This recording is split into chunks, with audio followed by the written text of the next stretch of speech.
On to the moon. The moon represents the more receptive side of our nature. It's also the expressive side of our nature. It represents our moods, how we're influenced by moods. It can also represent how we're influenced by hormones. The moon is our imagination, and it's our connection to our past, our history. The moon is said to be a storehouse for our past lives. And to a degree, I can see how that's true. Because as we've mentioned previously, the moon representing the soul. And when I say soul, I mean the collection of personality traits, habits, tendencies, that thing that thinks, that goes from life to life, from personality to personality. That's the soul. The more identified we are to that, the more identified we will be to the moon. The moon shows our emotions, what we're comfortable with, and we touched upon this in a previous video, meaning that if we have a Mars on the moon, we're probably more comfortable with more fiery emotions, anger, aggression, frustration. If we have Saturn on the moon, depression and fear can be more common. If we have Mercury, it can be more playful moods, just more fun in general.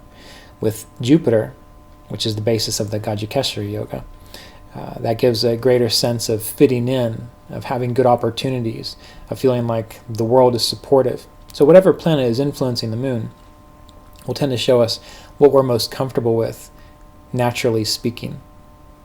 And that's different for everybody.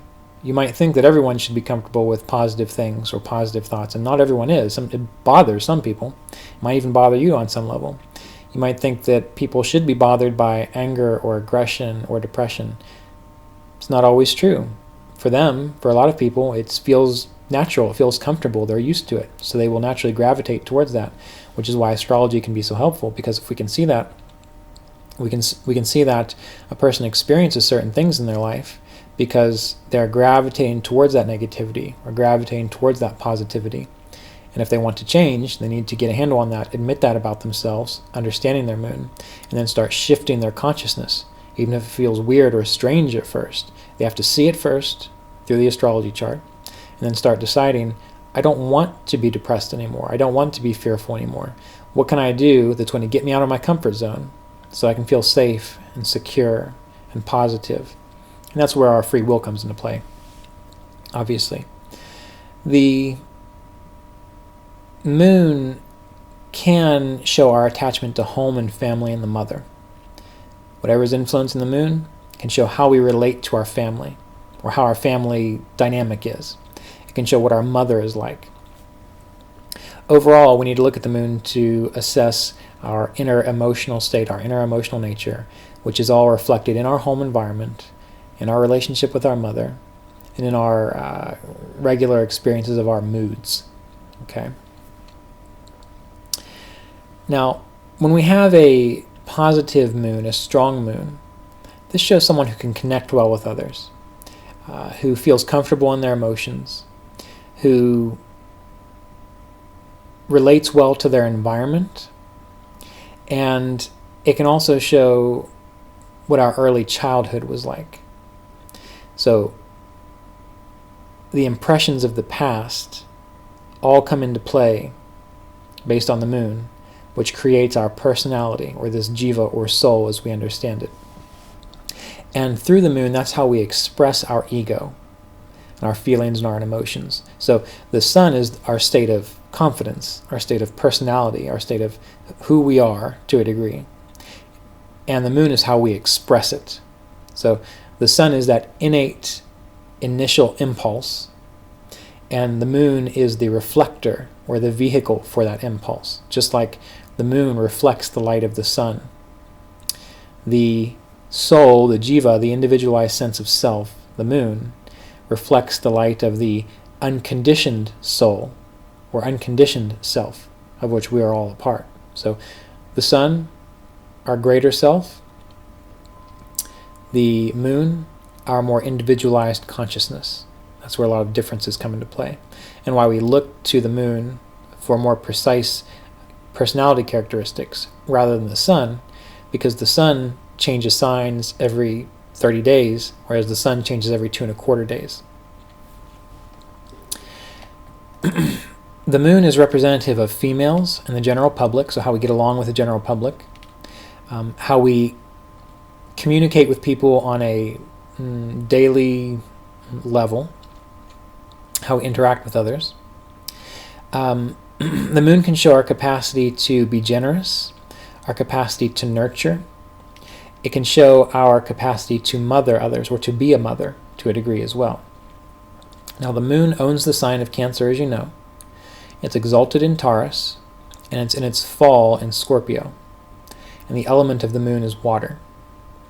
Now, according to some old text, I have a quote here. It said that the sun and moon represent the father and mother, respectively. So sun represents the father, moon represents the mother of the living beings. In order to predict about the parents, one should assess the strengths and weaknesses of these two planets. So strengths and weaknesses of the mother, look to the moon. Strengths and weaknesses of the father, look to the sun. There are other ways to do it. Jiminy has some interesting ways of considering this, but in general we can do this. Now again, looking to the prajna indications of the concrete things that the moon represents,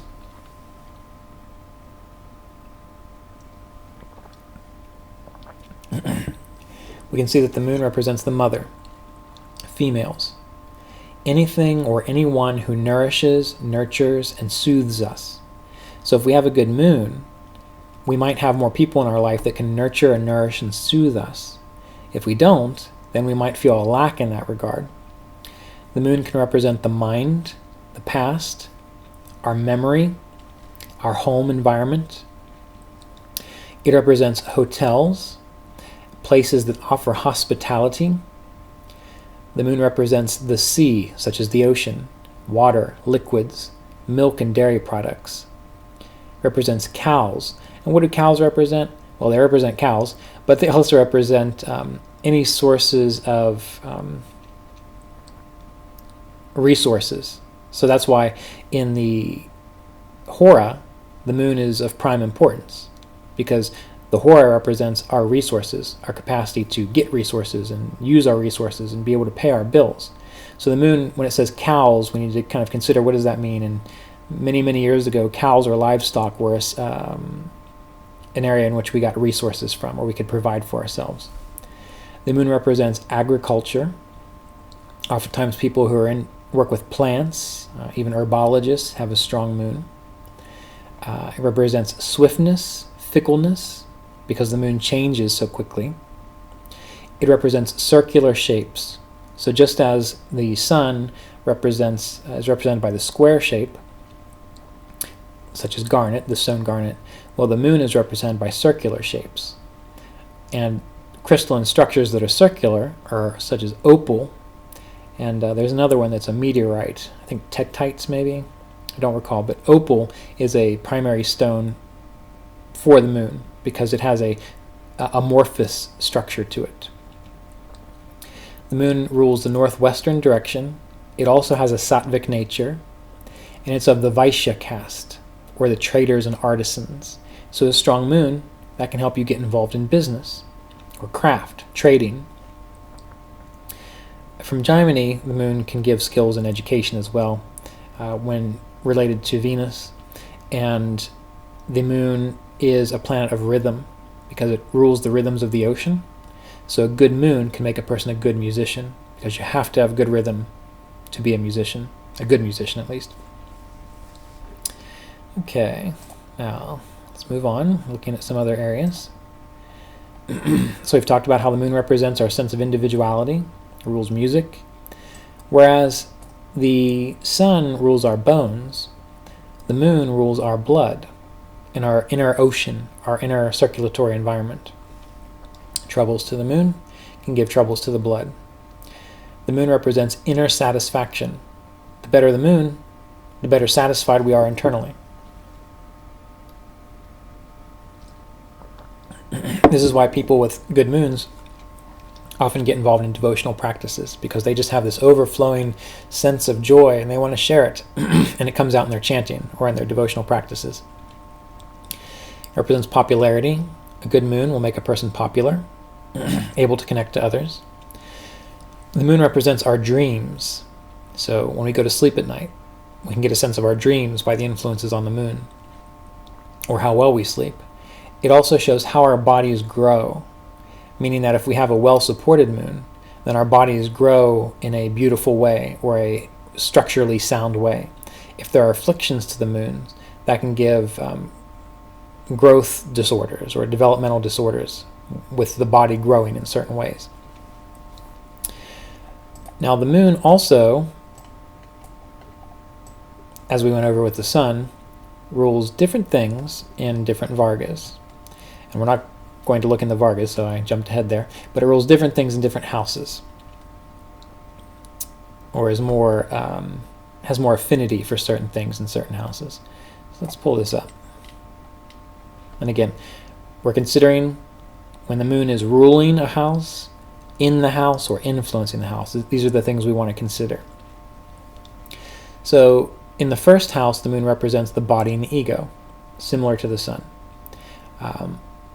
More so the growth of the body, how the body develops, and the ego, how we express our ego, how we express our confidence. Influenced by or influencing the second house, the moon shows our face, our sense organs, our ability to perceive things, to take in information, and also our state of contentment and our satisfaction with our resources. Influencing or in or ruling the third house, it can show our rhythmic ability, our relationship to music, how well we do with music. With the fourth house, it deals with the mother, the foundation of our feelings, so our standard emotional response to things, and our home. In the fifth house, it can show our imagination, our ability to improve our situations and consciousness. A good moon in the fifth can make us adaptable, which means that when problems come up, we can change, we can adapt, we can make adjustments, and therefore be successful. If the moon's not good in the fifth house, a waning moon, or a moon ruling a negative house, or under bad Lajatati Avashta, well, that can show us making mistakes with the capacity to improve our consciousness, or have a negative imagination. If you know someone who always seems to focus on the negative or fear the worst situation, well, that can be a difficult moon in the fifth, where they get fixated on problems. A good fifth house will help you overcome problems. A bad fifth house will have you fixated on problems. In the sixth house, the moon can show the development of our body again and our physical maturation. So sometimes I consider this to be how our hormones influence our health. So a good moon in the sixth, I think that helps the hormones. A bad moon in the sixth, it can show difficulties with hormones or hormonal problems as a health problem. In the seventh, the moon represents our popularity. Why? Because the seventh house represents other people. It shows our ability to relate to the public, our public relations. In the eighth, it shows our inner psychological states, our ability to change and adapt to crisis situations. So whereas the fifth house is self-improvement, the eighth house is crisis. So a moon in the eighth, positive, can give us good crisis capacity to deal with change and to be adaptable. The ninth can show our father's popularity and also the character of our father. What is the nature of our father, or the innate quality of our father? The 10th house, again, popularity, but our popularity. Oftentimes I see people with the moon in the 10th, and they're very popular. Everyone knows them.